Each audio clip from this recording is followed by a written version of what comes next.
Westeros'ta doğduğun yer kadar taşıdığın isim de önemli. Çünkü bazen insanlar seni tanımadan sadece o isme bakıp senin hakkında kararını veriyor. Arlan'ın hikayesi Reach'te başladı. Bir piç olarak. Bu yüzden ona Reach'te kendisi gibi doğan çocuklara verilen isim kaldı. Flowers.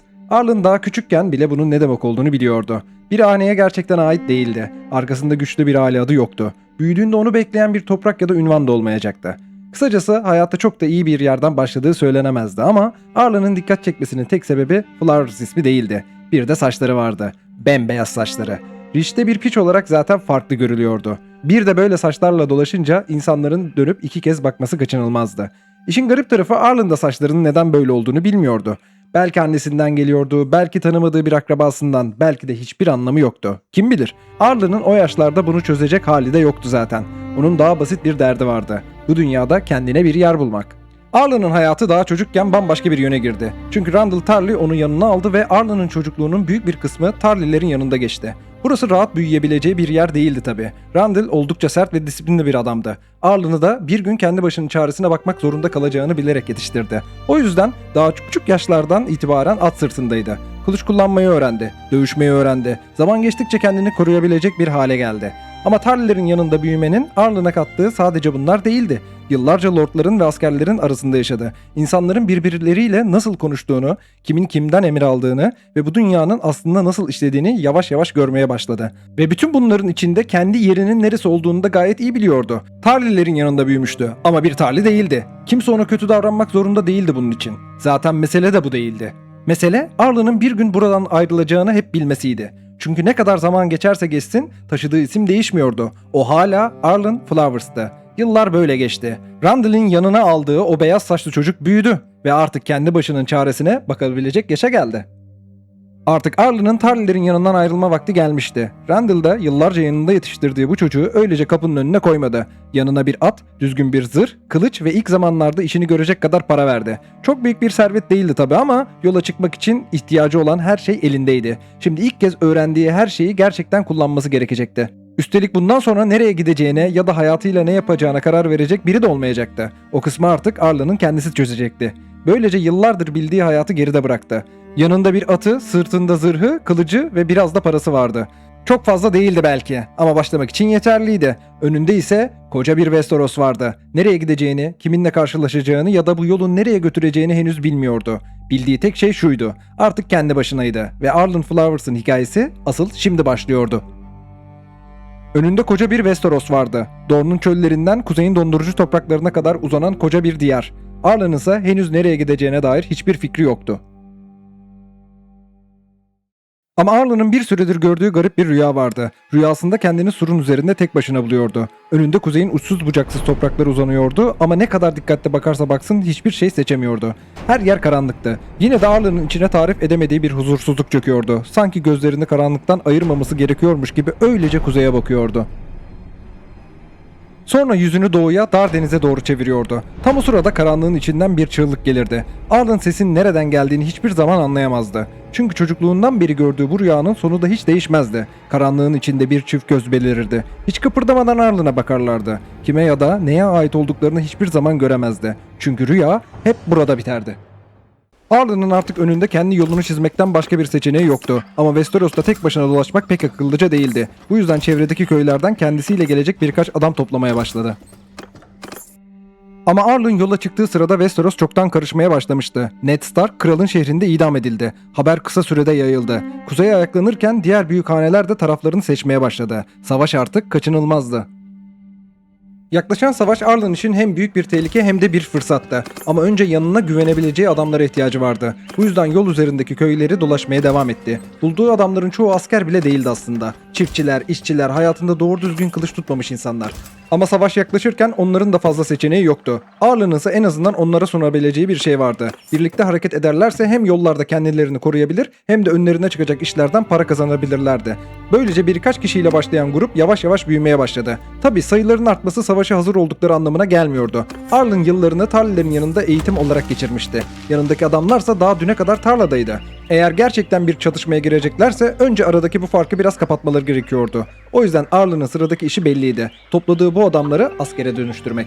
Şimdi sıra bu adamları biraz olsun askere benzetmeye gelmişti. Arlen yıllarca tarlelerin yanında ne öğrendiyse yol boyunca yavaş yavaş onlara aktarmaya başladı. Kılıç nasıl tutulur, kalkanla nasıl hareket edilir, yanındaki adamla beraber nasıl savaşılır. En temel şeylerden başladılar. Sonuçta daha birkaç gün önce çoğunun elinde kılıç yerine kürek vardı. Bir anda iyi birer asker olmalarını beklemek de pek gerçekçi değildi. Arlen'ın istediği şimdilik çok daha basitti. Bir çatışma çıktığında ne yapacaklarını bilsinler ve ilk tehlikede dağılıp gitmesinler. Eğitime şehirde de devam ettiler ve yavaş yavaş bir şeyler değişmeye başladı. Arlen'ın köylerden topladığı o acemi adamlar hala tecrübeli askerler değildi ama artık en azından asker gibi görünmeye başlamışlardı.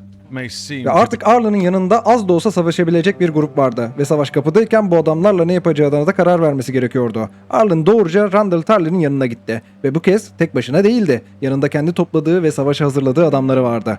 Randall'e hazır olduklarını ve yaklaşan savaşta Reach'in yanında yer almak istediklerini söyledi. Randall de onları kabul etti. Böylece Arlen'ın topladığı bu küçük birlik ilk kez gerçek bir savaşa girecekti ve artık hazırlık bitmişti. Sıra savaşmaktaydı. Reach ile Dorne arasındaki çatışmalar devam ederken Arlen ve adamları da güneye doğru ilerliyordu. Derken yolları Dorne'un önemli isimlerinden biriyle kesişti. Geralt Dane.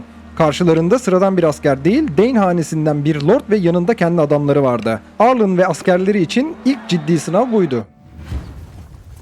Arlen'ın elindeki en büyük avantaj adamlarının sayısı değil, savaş alanının nasıl kullanacağını bilmesiydi. Piyadelerini öne yerleştirirken okçuları geride rahatça ateş edebilecekleri bir noktada tuttu. Plan basitti. Düşmanın üzerlerine gelmesine izin verecek, o sırada okçular mümkün olduğunca saflarını bozacaklardı. Arlen'ın yapması gereken tek şey acele etmemekti. Bu yüzden piyadelerini yerinden oynatmadı. Oklar düşmanın üzerine yağmaya devam ederken bunlar sadece bekledi ve sonunda Geralt Dane'in adamları sabrını kaybetti. Dane'in piyadeleri sonunda hücuma geçti ama okçuların ateşi altında Arlen'ın hattına ulaştıklarında düzenleri çoktan bozulmuştu. Arlen'ın adamları yerini korudu. Dorne askerlerinin hücumuysa bekledikleri sonucu vermedi. Arlen'ın beklediği anda buydu. Karşısındaki birlik ilk hücumda gücünü kaybedince artık savunmada kalmasına gerek yoktu. Bu kez ilerleme sırası Arlen'ın adamlarındaydı. Piyadelerine hücum emrini verdi. Okçular arkadan ateşe devam ederken iki taraf yeniden birbirine girdi. Ama bu kez savaşın kontrolü yavaş yavaş Arlen'ın eline geçiyordu. Geride kalan Dorne askerleri de fazla dayanamadı. Arlen'ın adamları son direnişi kırınca savaş alanında artık karşılarında düzenli bir birlik kalmamıştı.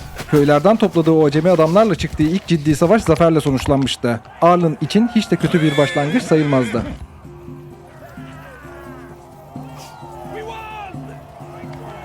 Arlen ilk savaşından galip çıktığı yetmezmiş gibi Geralt Dane'i de esir almayı başardı. İlk savaş için hiç fena değil diye düşündü. Ardından savaş alanındaki ganimetler toplandı, işe yarayanlar adamlar arasında bölüşüldü.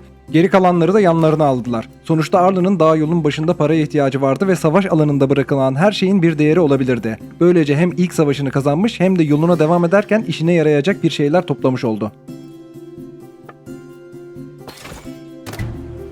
Bu sırada kuzeyde yalnız kalmadı. Nehir lordları Stark'ların yanında savaşa katılmaya karar verdi. Böylece savaş biraz daha büyüdü. Artık Westeros'un dört beri yanından lordlar yavaş yavaş tarafını seçmeye başlıyordu.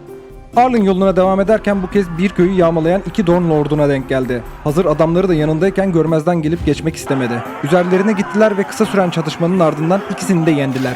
Arlen'ın küçük birliği yavaş yavaş iş yapmaya başlıyordu. Arlen daha bir savaştan çıkmıştı ki bu kez bir Dorne Lady'si ordusuyla önünü kesti. Üstelik yanındaki asker sayısına bakınca bu savaşa girmek pek akıllıca görünmüyordu. Arlen da bütün adamlarını riske atmak yerine işi kendi aralarında çözmeyi teklif etti. Onu düelloya davet etti. Teklifi kabul edilince Arlen kılıcını çekti ve dövüş başladı. Çok da uzun sürmedi.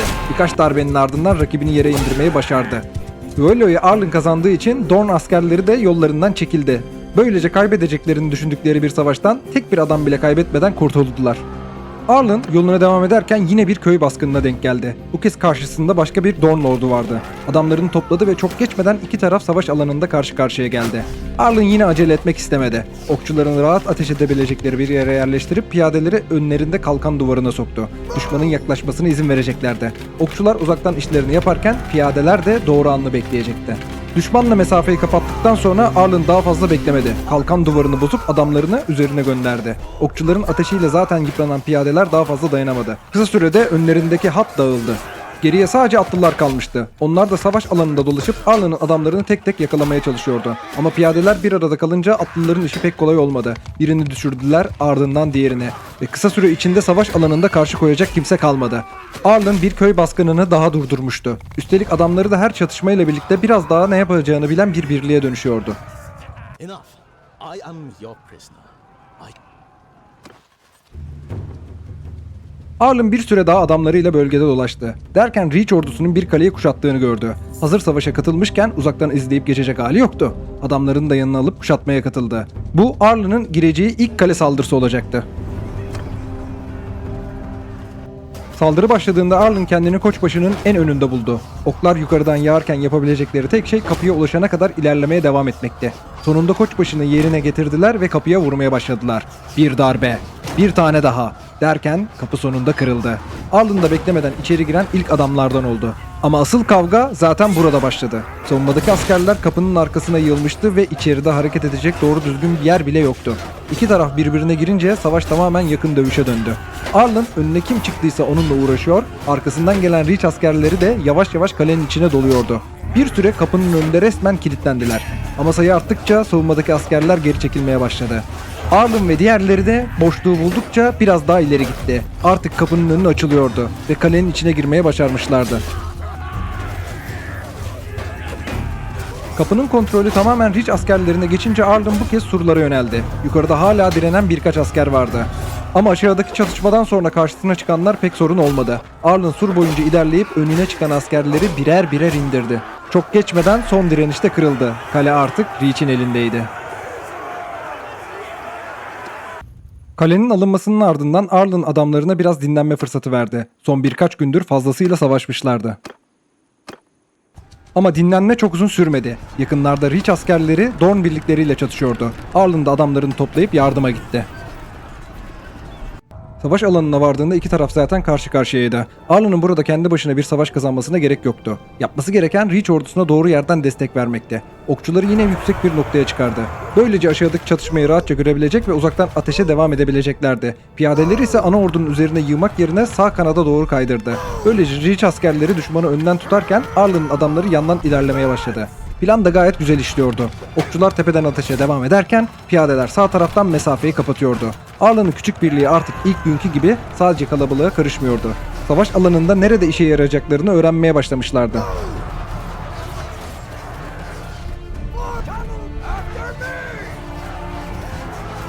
Arlen da bütün savaşı uzaktan izleyecek değildi tabi. Yanındaki küçük süvari grubunu alıp doğrudan Dorn okçularına yöneldi. Okçular piyadelerle uğraşırken süvarilerin üzerlerine geldiğini fark ettiklerinde artık çok geçti. Arlen ve adamları aralarına girince hatları tamamen dağıldı. Kısa süre sonra ayakta kalan kimse kalmadı. Ve Arlen'ın katıldığı bir savaş daha Reach'in zaferiyle bitti.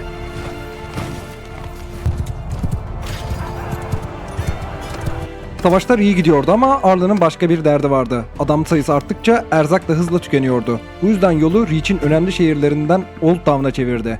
Burada hem kendileri hem de önlerindeki yol için bol bol erzak aldılar. Old Town'dan ayrıldıktan sonra Arlen yeniden cepheye döndü ve artık savaşın nasıl ilerlediği az çok belliydi. Dorn bir kale alıyor, Reach ordusu birkaç gün sonra gelip geri almaya çalışıyordu. Arlen da kendini yine koçbaşının başında başka bir kale kapısını kırarken buldu. Bir kale alınıyor, daha nefes almadan başka bir kuşatmanın haberi geliyordu.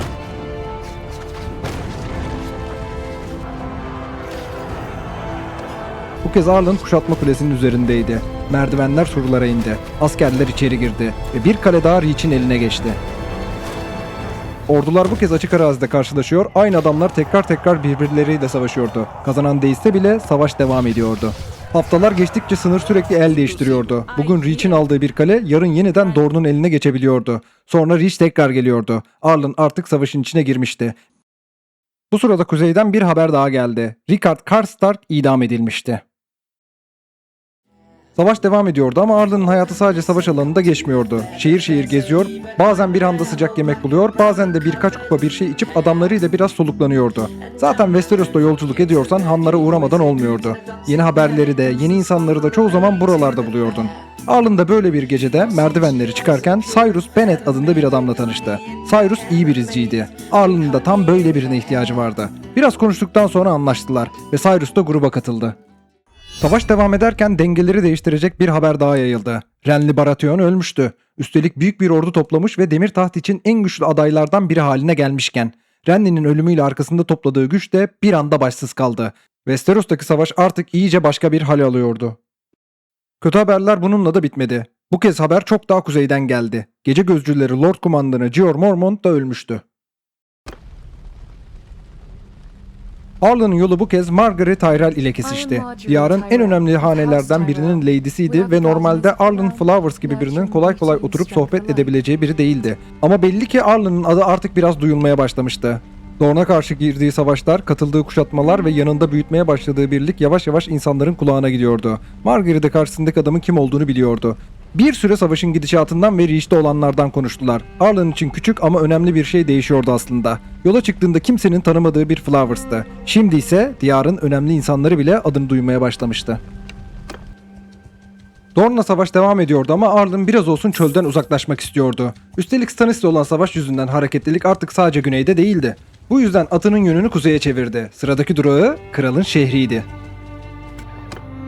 Şehre yaklaştıkça manzara da tamamen değişti. Karşısında Westeros'un başkenti kralın şehri uzanıyordu. Devasa surları, kalabalık sokakları ve tepeden yükselen Kızıl Kale ile Arlen'ın bugüne kadar gördüğü hiçbir şeye benzemiyordu. Üstelik Arlen şehre tam zamanında gelmişti. O gün bir turnuva düzenleniyordu. Katılmadan geçmek olmazdı. Arlen arenaya çıktı ve önüne kim geldiyse tek tek geçmeye başladı. Bir rakip, ardından diğeri derken kendini finalde buldu. Finalde karşısında kim vardı dersiniz? Lord Varys. Evet, ben de bilmiyorum. Ama madem arenaya kadar gelmişti, Arlen da daha fazla soru sormadı. Varys'i de geçince turnuva sona erdi. Kazanan Arlen Flowers'tı.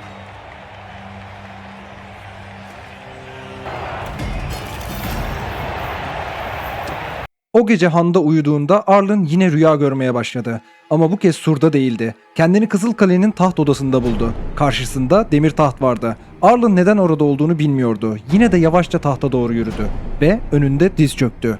Sonra bir anda kendini tahta otururken gördü. Demir tahta. Arlen Flowers. Hayatında kendisine ait bir toprağı bile olmamış bir piç şimdi Westeros'un tahtında oturuyordu. Bu bir rüyaydı, evet. Ama ne zamandan beri böyle şeyler görüyordu? Daha da kötüsü, ne zamandan beri böyle şeyler düşünüyordu? Belki kralın şehrine gelmek kafasını karıştırmıştı. Belki de içinde kendisinin bile fark etmediği bir şey değişmeye başlamıştı. Arlen cevabını bilmiyordu. Ama rüyanın sonunu biliyordu. Karanlık çöktü ve o iki kırmızı göz yine karşısındaydı. Sabah olduğunda Arlen'ın kafası hala gördüğü rüyadaydı. Kendini demir tahta görmesi zaten yeterince garipti ama asıl aklından çıkaramadığı şey bu değildi. O gözlerdi. Çocukluğundan beri gördüğü rüyalarda hep karşısına çıkan o gözler. Sur, kuzey ve her seferinde aynı şekilde biten o rüya. Arlen bunların ne anlama geldiğini bilmiyordu. Ama artık görmezden gelmek de pek mümkün değildi. Biraz kafasını toplamak için adamlarıyla kral şehrinden ayrıldı. Daha şehirden yeni çıkmışlardı ki arkalarından haber geldi. Stannis Baratheon kralın şehrine saldırmıştı. Arlen bir an dönüp şehre baktı. Westeros'un güneyi zaten yeterince karışıktı ve o aylardır başkalarının savaşlarının peşinden gidiyordu. Ama kafasının içinde sürekli onu başka bir yere çeken bir şey vardı. Belki de artık bunun ne olduğunu öğrenmenin zamanı gelmişti. Eğer çocukluğundan beri gördüğü o rüyanın bir anlamı varsa cevabı güneyde değil kuzeydeydi. Kuzeye gitmeden önce Arlen'ın son bir işi vardı. Yıllardır yanında savaştığı Reach'i öyle bırakıp gidemezdi. Bu yüzden Lord Randall Tarley'i buldu ve bir süreliğine savaşlardan uzaklaşacağını söyledi. Nereye gideceğini ya da ne aradığını uzun uzun anlatmadı. Zaten kendisi de tam olarak bilmiyordu. Sadece bir süredir hakkının burada olmadığını hissediyordu. Dorne'da aylarca savaştı. Kaleler aldı, adamlarını büyüttü ama bütün bunların sonunda dönüp dolaşıp aynı yere geliyordu, kuzeye. Randall onu vazgeçirmeye çalışmadı. Arlen da daha fazla oyalanmadı. Vedalaşıp adamların yanına döndü ve hazırlıkların başlamasını istedi. Dorne seferi onun için burada bitmişti. Kuzeye doğru ilerleyen Arlen ve adamları Moat Cailin'i geçtikten kısa süre sonra büyük bir ordunun geldiğini gördü. Yaklaştıklarında ordunun başındaki isim de ortaya çıktı. Robb Stark. Arlen zaten gördüğü rüyaların peşinden kuzeye kadar gelmişti. Şimdi karşısında bizzat kuzeyin ordusu ve başında Ned Stark'ın oğlu duruyordu. Böyle bir karşılaşmayı görmezden gelip yoluna devam edecek değildi. Arlen, Robb'un yanına gidip adamlarıyla birlikte kuzey için savaşmak istediğini söyledi. Üstelik kendisini uzun uzun tanıtmasına da gerek kalmadı. Dorne'da yaptıkları çoktan kuzeye kadar ulaşmış, Robb da Arlen Flowers adını daha önce duymuştu. Ama Robb sadece duyduklarıyla hareket edecek biri değildi. Arlen'ın gerçekten anlatıldığı kadar iyi olup olmadığını görmek için ona bir görev verdi. Arlen'ın buna bir itirazı yoktu. Kuzeye kendisine cevaplar bulmak için gelmişti. Robb Stark'ın güvenini kazanmak da başlamak için kötü bir yer değildi.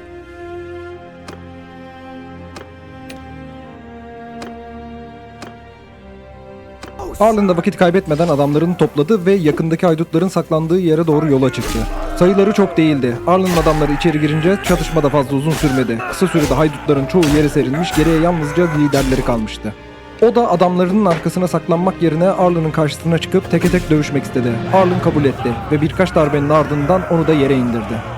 İşini bitiren Arlen doğruca Robb Stark'ın yanına döndü. Haydutların ortadan kaldırıldığını söyledi ve yanında getirdiği kanıtları önüne bıraktı.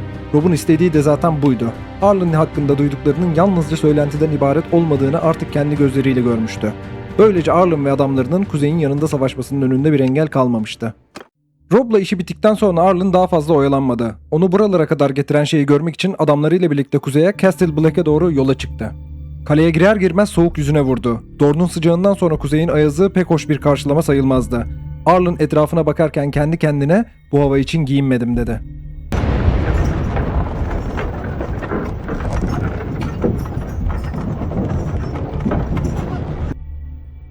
Asansör yükseldikçe Castle Black aşağıda küçülmeye başladı. Arlen bir süre sonra konuşmadan etrafına baktı. Surun bu kadar yüksek olduğunu aşağıdan bakarken bile anlamamıştı. Yukarı adımını attığında karşısına gece nöbetçileri çıktı. Burada hayat aşağıdakinden farklı görünüyordu. Adamlar sanki soğuğun içinde yaşamaya çoktan alışmıştı. Arlen birkaç adım daha attı ve surun öteki tarafına doğru ilerledi.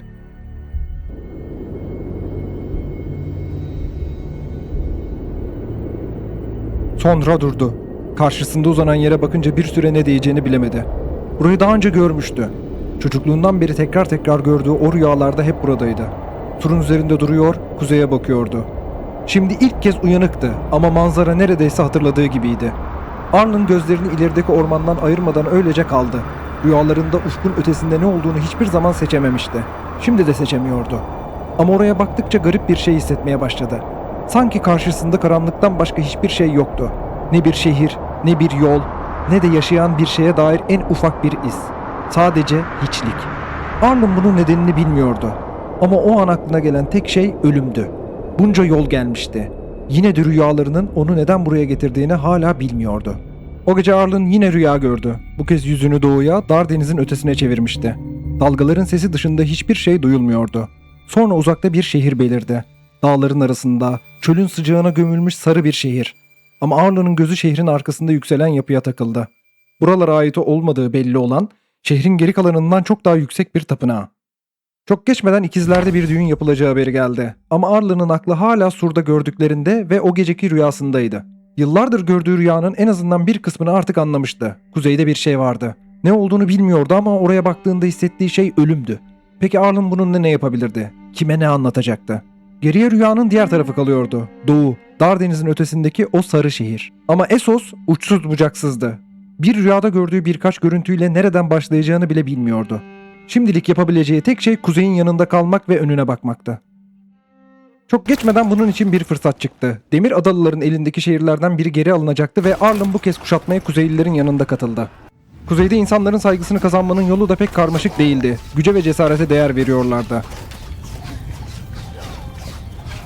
Arlen da bunu bildiği için saldırı başladığında geride durmadı. Merdivenlerden birini kaptığı gibi surlara kadar taşıdı ve adamların tırmanabileceği ilk yolu kendisi açtı. Surun üzerine çıktıktan sonra doğruca kapıya yöneldi. İçeridekileri temizleyip mekanizmayı çalıştırdı ve kapıları kuzey ordusuna açtı. Gerisi uzun sürmedi. Şehir yeniden kuzeyin elindeydi.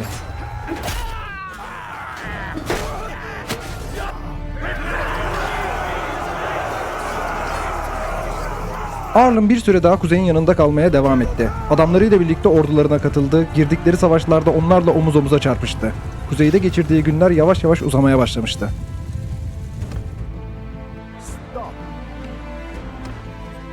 Ama kuzeydeki günleri uzun sürmedi.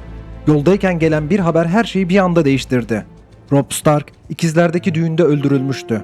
Robb'un ölümüyle kuzeyde birbirine girdi. Boltonlar Winterfell'i ele geçirmiş, Stark'ların arkasında topladığı güç kısa sürede dağılmaya başlamıştı. Arlen buraya kuzeyin yanında savaşmak için gelmişti ama artık ortada kimin yanında savaşacağını bile kestirmek zordu. Üstelik aklından çıkaramadığı başka bir yer vardı. Rüyasında gördüğü o sarı şehir. Yanındaki adamlarından birine şehri tarif etti ama rüyasından hiç bahsetmedi. Dağların arasındaki çorak toprakları, sarı yapıları ve hepsinin üzerinde yükselen o garip tapınağı anlattı. Böyle bir yerin gerçekten var olup olmadığını öğrenmesini istedi. Belki tüccarlar, belki dar denizi geçen denizcilerden biri bu tarife uyan bir yer biliyordu. Arlen'ın aklı artık iyice doğuya kaymaya başlamıştı. Rob'un ölümünden sonra kuzeyde kalmanın da pek bir anlamı kalmamıştı. Arlen daha fazla oyalanmadı. Kuzey ile yollarını ayırdı. Aklında artık tek bir yer vardı. Essos. Tabii önce üstündekilerden kurtulup kendine yeni bir zırh ve birkaç parça kıyafet aldı. Çok geçmeden Bennett aradığı bilgilerle geri döndü. Birkaç denizcinin ağzını biraz altında açınca tarife uyan bir şehir bulmuşlardı. Mantaris. Yalnız küçük bir sorun vardı. Şehir Essos'un öbür ucundaydı ve önlerinde fazlasıyla uzun bir yol vardı. Bu kadar yolu karadan gitmek pek akıllıca değildi. Arlen limanda kendilerine uygun bir gemi buldu ve satın aldı. Ardından yelkenleri açıp doğuya doğru yola çıktılar. Mantaris'in nerede olduğunu artık biliyorlardı ama bilmek yolu kısaltmıyordu. Önlerinde neredeyse bütün Essos vardı.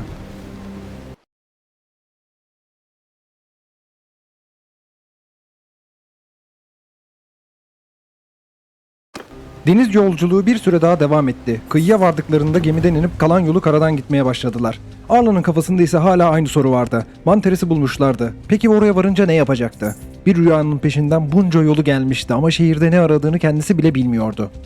Mantaris'e gelmişlerdi ama Arlen'ın ne yapacağına dair en ufak bir fikri bile yoktu. Birkaç gün şehirde boş boş dolaştı. Aradığını bulamayınca da biraz içkiye vurdu kendini. Derken yine böyle dolaştığı bir gün başka bir ayyaşla tanıştı. Gimli. Arlen daha bilmiyordu ama bu adam sayesinde her şey değişecekti.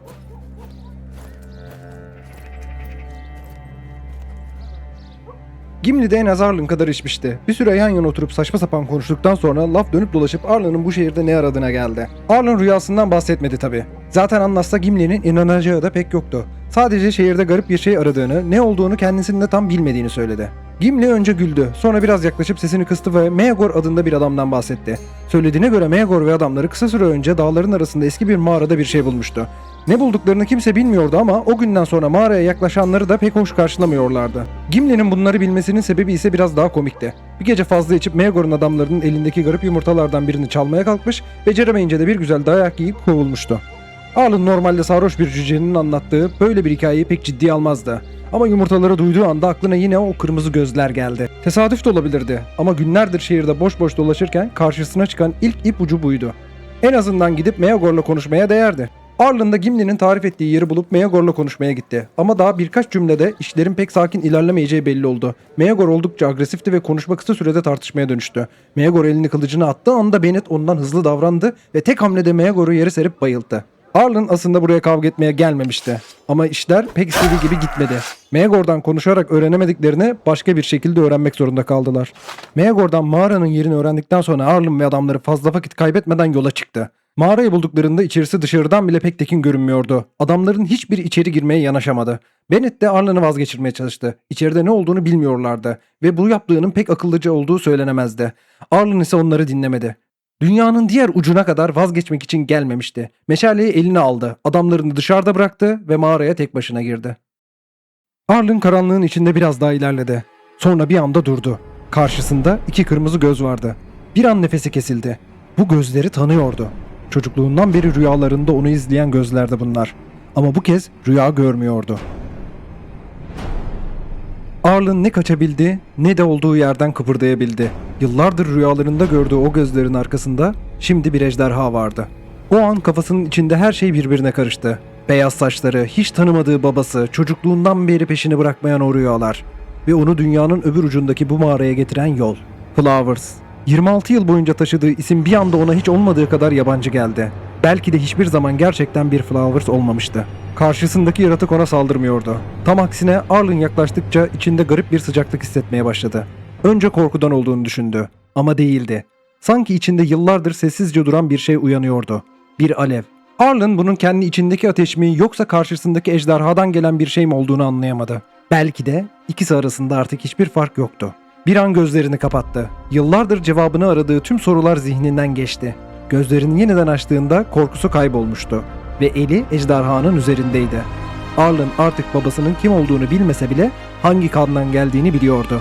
Ejderha kanından. Arlen mağaraya tek başına girmişti ama döndüğünde yanında bir ejderha vardı. Dışarı çıktığında Bennett ve diğerleri gördükleri şey karşısında ne yapacaklarını bilemedi. Kimse böyle bir şeyle karşılaşmayı beklemiyordu. Arlen ejderhanın üzerine çıktığında adamların yüzündeki şaşkınlık hala geçmemişti. Ama bu kez kimsenin söyleyecek pek de bir şey yoktu. Bennett ve diğerleri birer birer diz çökmeye başladı. Arlen onlara bakarken mağarada düşündükleri yeniden aklına geldi. Beyaz saçları, rüyaları, hiç tanımadığı babası. Flowers. Reach'te doğduğu için ona verilmiş bir cisimdi. Ama damarlarında taşıdığı kanın nereden geldiğini artık biliyordu. Babasının kim olduğunu hala bilmiyordu. Belki bunu öğrenmesi uzun zaman alacaktı. Ama bir ejderhanın üzerinde otururken bunun cevabını aramak pek de gerekli görünmüyordu. Arlen bir Targaryen'dı. Ortalık biraz sakinleşince Arlen Bennett'in yanına çağırdı. Artık kim olduğunu biliyordu ve bundan sonra ne yapacağı da yavaş yavaş kafasında şekillenmeye başlamıştı. Westeros'a dönecekti. Bennett'in buna pek itirazı da yoktu. Karşısında bir Targaryen vardı. Hemen arkasında da bunu inkar etmeyi zorlaştıracak kocaman bir ejderha. Ama Bennett ona tek bir şeyi hatırlattı. Bir ejderha insanlara diz çöktürebilirdi ama bir krallık kurmak için bundan daha fazlası gerekiyordu. Adamlar, altın ve kendilerine ait bir toprak. Arlen'ın önünde hala uzun bir yol vardı. Arlen'ın hikayesinin bu bölümünü beğendiyseniz videoyu beğenmeyi ve serinin devamı için kanala abone olmayı unutmayın. Çünkü Arlen'ın Westeros'ta işi daha yeni başlıyor. Bir sonraki bölümde görüşürüz.